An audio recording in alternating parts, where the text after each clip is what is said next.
On Wednesday, we're having the Scotland's Future debate in the Scottish Parliament. You made a very impassioned speech in defence of the Union. I think even some critics applauded you for that. But actually, what is Labour's vision for Scotland? What is Labour's offering to the people of Scotland if the SNP can offer these things, which do attract many people? What can Labour offer to people?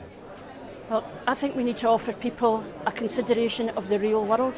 What I was saying on Wednesday was that Scotland stands strong in the United Kingdom, that we share more than divides us. Our concerns about our families are the same across the United Kingdom, and there are radical and progressive voices across the whole of the United Kingdom that want to address these issues. And I'm determined that we will strengthen devolution inside the United Kingdom.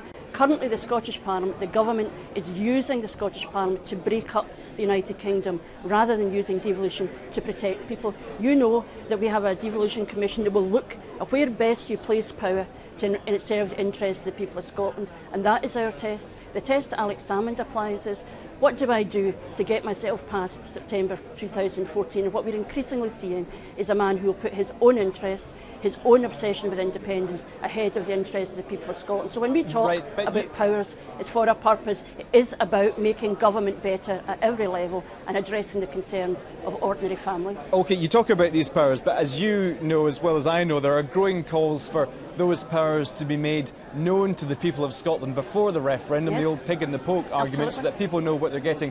Are you clear that you will set that out? Because, of course, Douglas Alexander's called for his national convention after the referendum. Are you clear you will set out those powers before the referendum?